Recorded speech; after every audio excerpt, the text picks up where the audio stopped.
Bismillahirrahmanirrahim. Alhamdulillah. Sallallahu sallam wa baraka ala Rasulillah. Wa ala alihi wa sahbihi ajma'in. Amma ba'd. Assalamu alaikum wa rahmatullahi ta'ala wa barakatuh. Let's try our best to take some questions if we have some, inshallah. First question states, we have some, inshallah. First question is from LS, London, UK. Assalamu alaikum. Is it compulsory to say Allahumma ghfirli twice or once between each sajda? Many scholars of Islam hold the view that it's only recommended to say that. You should say it. It's no reason why you shouldn't say it. There's nothing that prevents you from saying it. And the same rule that you should say it and you should avoid not saying it applies to probably 9 out of 10 other issues of difference of opinion among the scholars, in which if you're not rushing, you're not in a jail cell, you're not stuck somewhere in which you have to pray and just make the bare minimum, there's no reason why you shouldn't fulfill the basics of salah, in which there's differences of opinion. Okay? Difference of opinion. Look at it like food. Do you have to have starch? Do you have to have meat? Do you have to have this drink? Do you have to have that? No, you don't. You can survive off of water. You can survive off of bread and water. People differ. Is it good to have 3 meals or not? Is it good to have this or not? Is it good to have dessert or not? But if you have the time, if your health is good, if you have the wealth and the money, why wouldn't you want a full meal? Why wouldn't you have a 3-course meal? Why wouldn't you have dessert? Unless we can't afford dessert. Unless we're in a rush. I just have to put something in my system and go outside to work. So that's the fiqh of any issue of khilaf among the ulama of Islam with regards to mandatory or not. You understand? Wallahu alam. And the same applies to covering the head in the salah. Why wouldn't you cover your head in the salah? Unless you're somewhere you don't have a head covering. Unless you only have a piece of cloth wrapped around your waist. That's the only thing to cover your awrah. If that's not the case, why not do it? Avoid the khilaf of the ulama and say it. Allah knows best. NH from Rotterdam. I have in fights with my parents about my so-called beard. I don't have a full beard and it is unsightly. They tell me that I have to trim it so it looks nice. Should I obey my parents? No, you should not obey your parents.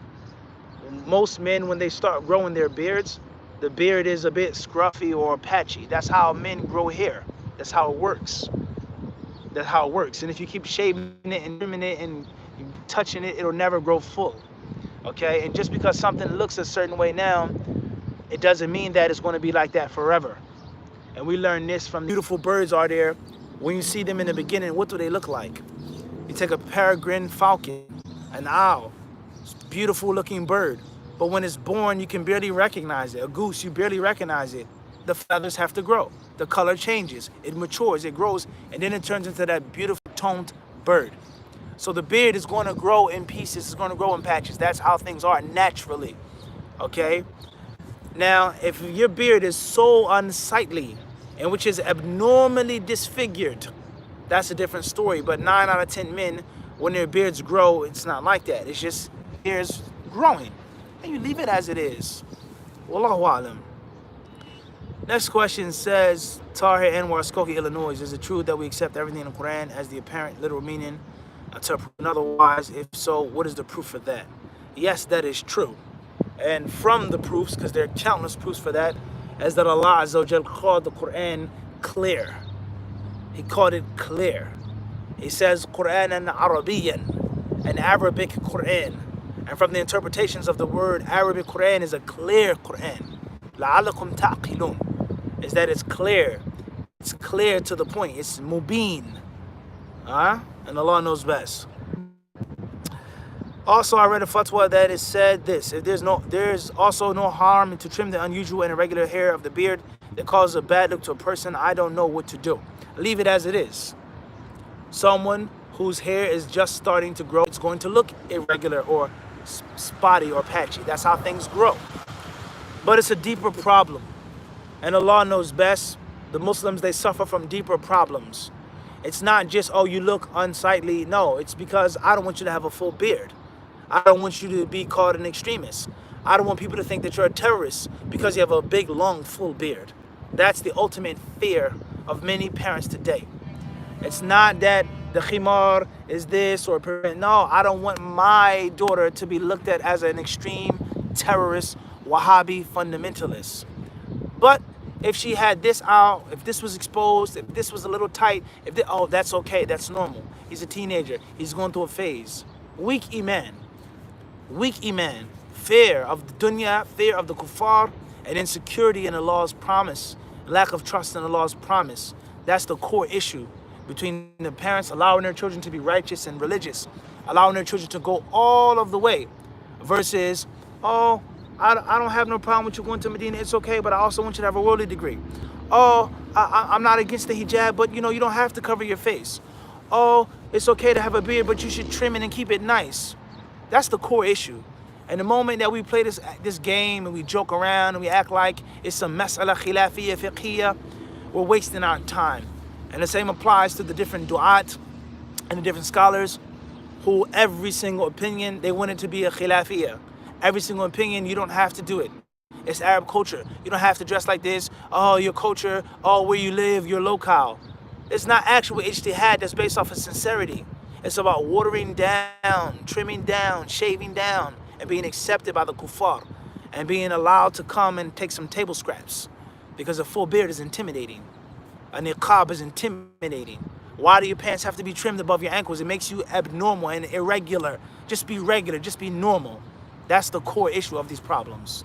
As far as a scholar or student of knowledge or a da'iyah or a PhD holder, an academic who actually sincerely has iqtina, is convinced on this issue, and as his ijtihad, then that's a different story. Wallahu alam. Next question says, O.R. Springfield, Virginia, Assalamu alaikum, Mufti, is permissible for a male to wear a silver necklace with Allah's name on it? Alaikum assalam wa rahmatullahi ta'ala wa barakatuh. Stay away from it. You shouldn't wear it for so many different reasons. Men wearing that type of jewelry is problematic. A chain, okay, a silver chain is problematic. Also, the concept of having Allah's name on you. Is it an amulet? Is it a talisman? Is it a tamima? You entering the hammam with it. You having sexual intercourse with it. You cursing with it. You playing basketball with it. There's so many different problems with something like that. Stay away from it. And Allah knows best. MS London, UK, what would you say in our environment that watching movies and going uni is haram? We've explained this many times before with regards to watching movies and going to the university. Many times before. And Allah knows best. AM London, UK, I heard that being sarcastic is haram. Is it true? Sometimes it is, if it's disrespectful to someone. And sometimes being sarcastic is how people talk. You have a little bit of attitude or persona. You're joking with your friends, a wife, a husband, so on and so forth, making a joke, versus a person that's really smart and sarcastic in a place or a time or a person in which they're not to be. Wallahu alam. AH Shrewsbury, UK, Assalamu alaikum, Sheikh. Is the hadith about the Khawarij being dogs of the hellfire authentic? They're authentic, inshallah. Alaikum assalam wa rahmatullah. MF UK, where are you coming from? Jazakallah khairan. Muhammad Noor Asafadi, Turkey, Gaziantep. العرب هم أقل من ربع المسلمين في العالم، ولكن هل ترى شيخنا الكريم أن نهضة الأمة الإسلامية قد لا تكون برجوع العرب إلى الدين الصحيح؟ نحبك في الله. طيب، أحبك الذي أحببتني فيه، آمين. قد يكون وقد لا يكون، قد يكون وقد لا يكون. قد يكون للعرب نصيب وحظ من النهضة الإسلامية، أو بعضهم يقول الصحوة الإسلامية. قد يكون لهم وقد لا يكون. الله عز وجل يؤيد هذا الدين بمن شاء من عباده. العرب هو العجم على حسب، لكن أرض العرب لن تخلو ممن هو قائم على دين الله، وممن هو يعني ظاهر على دين الله ومناصر لهذا الدين ومؤيد ومؤازر لهذا الدين. لن تخلو أرض العرب من ذلك، وكذلك أرض العجم. فهذا بيد الله عز وجل، ينصر ويؤيد هذا الدين بمن يشاء من عباده، العربي أو العجم.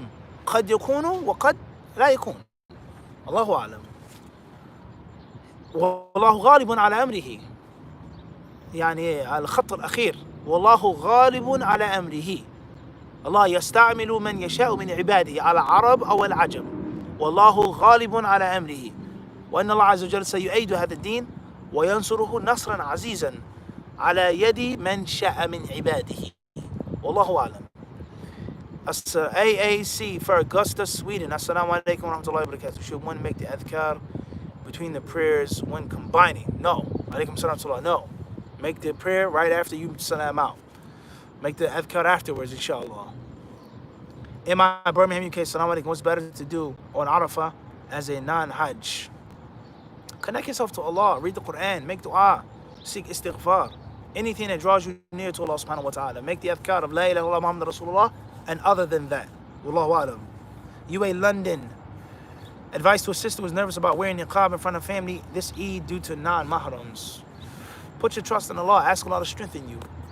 Ask Allah to give you the strength, to give you the courage. Strength and courage is only from Allah.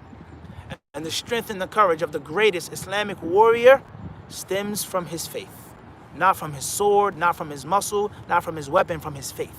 So ask Allah for the strength. Make tawassul. Invoke Allah al-Qawi al-Aziz to give you quwwah and to give you izzah and to give you thabat. Wallahu alam. NA from Orange County, California. How to deal with negative thoughts about the past. Don't deal with them. Fight them. Don't allow them to attack you. Don't allow them to fall on you. You have to make jihad against your mind. Wage war against your mind. Control your mind. Practice the control of your thoughts and your anxiety and your fears and your grief. Wallahu alam. R.A. Richmond, California. I'll tell you, what is the best deeds for these 10 days? I love you for the sake of Allah. Ahabaka alladhi ahbabtani fi. Ameen. May Allah love you. Go back to the khutbah that we just did. You're running out of time. We explained that.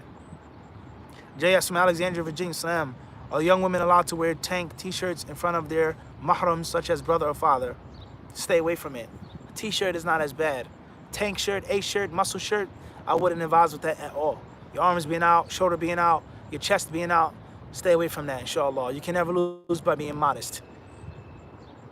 AB, Boston, Massachusetts. What is the ruling on walking in an arrogant way to deter non-Muslims from thinking you're soft and trying to attack you? It doesn't have to be arrogant. You don't have to walk arrogantly. You can just walk and you have faith and confidence and trust in yourself. Arrogance is a sharp word. It's a sharp word. And many people, they confuse the two. I'm not arrogant, but it doesn't mean that I'm weak and soft and insecure. It doesn't mean I'm a pushover. It doesn't mean that. Many people, they use that term, oh, you're arrogant, you're conceited. Da'wah ilm. Person doesn't have to be arrogant and conceited to have i'tizaz bil ilm. It's to know the knowledge that Allah gave you and to wield it properly. Doesn't mean that. So you don't never have to be arrogant to be, and this is very important. Alhamdulillah, that you understand this, the importance of deterring. The best way of not becoming a victim is deterring it. People easy prey, and they look at how you walk, how you talk, what type of person are you by yourself, right? So you show the person, don't even try it. Don't even play yourself. You're gonna have a long day if you come over here messing with me. That's not arrogance. Wallahu alam. Barakasi, Bolingbrook, Illinois. Assalamu alaikum wa rahmatullahi wa barakatuh. Can we give salam to animals when we see them? Alaikum salam wa rahmatullahi wa barakatuh. I don't know of anything preventing that and prohibiting that. Are the human beings it's the same as a human being, or the malaika? Salamu alayna wa ibadillah salihin. I can't say that. But I don't know of anything which shay yamna' min. Wallahu alam. Assalamu alaikum, Sheikh. Am I Örebro, Sweden? Is one excuse from family gatherings due to free mixing, as in if one gets invited by relatives who don't practice gender segregation, what to do? Alaikum salam wa rahmatullahi ta'ala wa barakatuh. Talk to your uncle or your aunt or your grandmother that's cool, that understands, even if they're not that religious, but they understand and they're cool. Talk to them before you get there. Umi or uncle, auntie, I love everybody, but I don't believe it's permissible to do this. Can you please have it a way in which I can sit here? I'll speak to the people when I come in, blah, blah, blah. Talk to them first. You don't have to fight with them. You don't have to convince them. Once more, I repeat, you may have a non-Muslim family member that doesn't believe in religion, doesn't believe in God, but they're cool. You talk with them because they want you to be there. They love you as a niece. Nothing to do with religion. They want you to be there as a niece. So you talk with them, you explain to them, and all you have to do is convince and explain them, and that's it. Let them fight on your behalf. Listen, such and such niece Karima, she's kada kada. Let them be the bad guy, because Because they're not going to attack them like they're going to attack you as being a religious freak, the Wahhabi extremists. Don't even involve yourself with explaining to them. Talk to the one person that can talk to the rest of the family and explain it to the rest of the family. If they accept that, alhamdulillah. And if they don't explain that, if they don't accept that, then the religion has to come first. And Allah knows best. And you can turn it on them, okay? You can flip it on them. Because that's what they're going to accuse you of being a Wahhabi. They're going to accuse you of being extreme. They're going to accuse you of not understanding religion. They're going to accuse you of severing the ties of kin, severing the ties of kith. Oh, you don't understand. You can cover your face. You can have a big beard. You don't understand. Paradise is under the feet of the mothers. You can't sever the ties of kin. That's the argument they're going to use against you. And they're going to try to make you like you're the ones cutting off the ties of kin. But you can use that against them. If you really wanted me to come to the wedding, if you wanted me to come to the walima or the aqiqah, if you really want to see your niece or your daughter, you would accommodate me. It's not going to kill nobody to have the men on one side and the sisters. It's not going to hurt nobody. So if you're unwilling to make the smallest accommodations to take the alcohol off the table, to drink in the living room, you can sit in the dining room, that proves that you really don't want me to be a part of the family gathering. And that's just lip service. But you really don't want me to be there. And if you did, you respect my religious values. So you have to be wise. And you have to learn how to outflank the enemy. You have to outmaneuver them. You can't go into a frontal assault with them, arguing with them, because they're going to call you extreme, ignorant, you're young, you're going through a phase, blah, blah, blah, blah. They're going to call you a list of names. You have to learn how to flip it on them. Understand this, comprehend this, inshallah. MFUK, do you recommend any good places for hijrah in the world today? There are many places. One specific country, off the top of my head, can't say that. There are many places. The Quran says, whoever leaves his home, seeking the reward, making hijrah to Allah, your reward will be with Allah subhanahu wa ta'ala. Tayyib. Inshallah ta'ala, we're going to stop here, guys. Jazakumullahu khairan. Inshallah ta'ala, you guys stay safe. Assalamu alaikum wa rahmatullahi wa barakatuh. Subhanakallahumma wa bihamdik. Ashhadu an la ilaha illa ant. Astaghfiruka wa atubu ilayk.